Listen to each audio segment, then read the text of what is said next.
For many trademark owners, filing domain name dispute complaints is like a game of whack-a-mole, where it seems as if every victory against one cyber squatter is followed by another problem with another cyber squatter. And sometimes those new problems come from the same cyber squatter, perhaps even while a dispute is still in process. Now, fortunately for trademark owners, under the right circumstances, it's possible to add a domain name to an ongoing case. And although doing so won't eliminate the whack-a-mole issue entirely, it will at least make a domain name dispute case even more effective by avoiding the need to incur the additional time and expense of filing yet another complaint. And that's exactly what happened in the case I'm talking about here, which was filed by an Italian company in the energy market known as Enel. According to a decision filed by Enel at WIPO, the World Intellectual Property Organization, the company operates in 32 countries across 4 continents, bringing energy to about 64 million customers. Enel filed its complaint under the UDRP, the Uniform Domain Name Dispute Resolution Policy, against the registrant of the domain name enel-greenpower.com. And as I will explain in a moment, Enel added a second domain name, enel-greenpower.org, to the UDRP case after it was filed. Interestingly, Enel has a long track record of filing and winning UDRP complaints since at least 2012. In this case, the UDRP decision says that Enel filed its complaint for enel-greenpower.com on May 26, 2022. And WIPO officially commenced the proceeding on June 13th. By the way, if you want a review of the timeline of a typical UDRP case to better understand what commencement actually means in the context of a domain name dispute, you can check out episode number 3 of my masterclass on domain name disputes, where I explain the 7 steps that typically occur from the time a trademark owner files a complaint until the disputed domain name is actually transferred, assuming that's the outcome.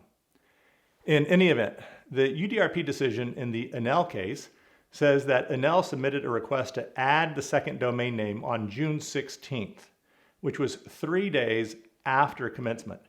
And it appears as if Enel could not possibly have included the second domain name in the original complaint because it wasn't even registered until June the 8th, which was 12 days after the complaint was filed.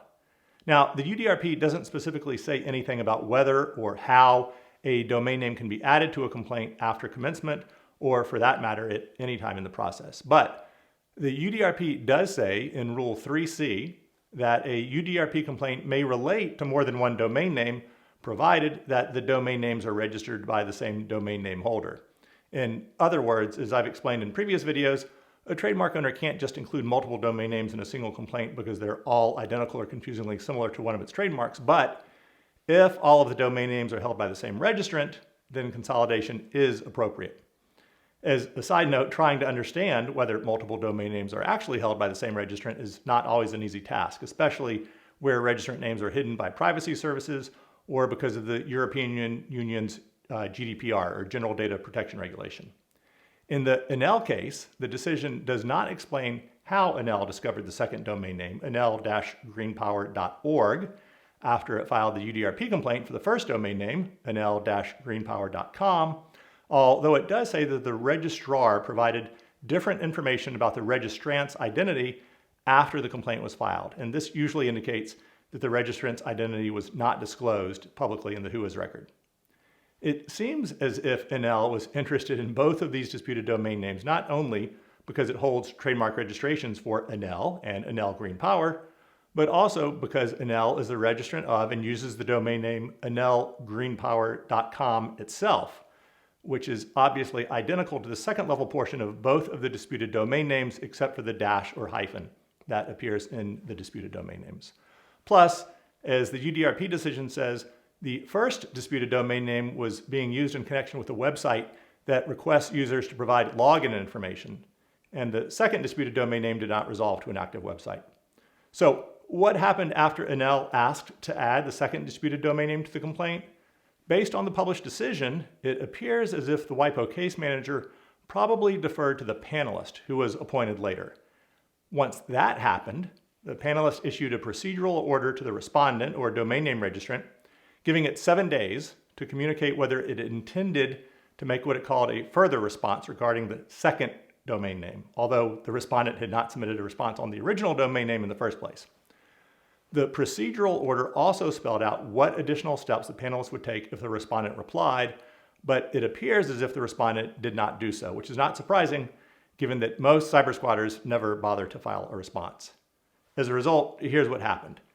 The panel cited section 4.12 of the WIPO overview, which addresses the very issue of requests to add domain names to a UDRP case already in process. Among other things, the overview says that panels are generally reluctant to accept such requests because the addition of further domain names would delay the proceedings, which are expected to take place with due expedition.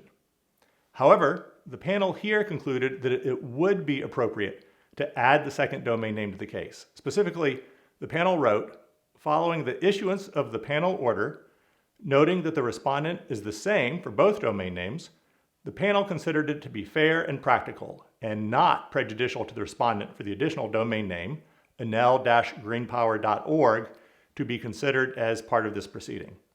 And interestingly, in reaching its decision to transfer both domain names to Enel, the panel found it relevant on the third factor of the UDRP's three-part test that the second domain name had been registered after the complaint was filed. Here's what the decision says.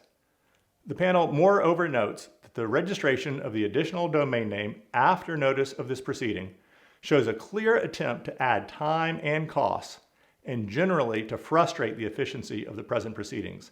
This is textbook bad faith. Plus, although the decision did not address the issue, the fact that the complaint included two disputed domain names is also evidence that the registrant engaged in a pattern of conduct, which is also one of the UDRP's definitions of bad faith. So the bottom line is that although it is unusual, when a trademark owner can identify one or more domain names held by the same registrant against whom it has already filed a UDRP complaint, it is possible to add the additional domain names to the proceeding.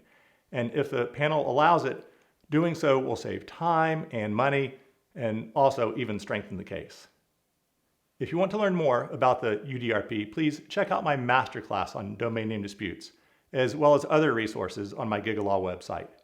And be sure to subscribe to the GigaLaw YouTube channel to be notified of future videos discussing other internet legal issues. Thanks for watching, and see you next time online.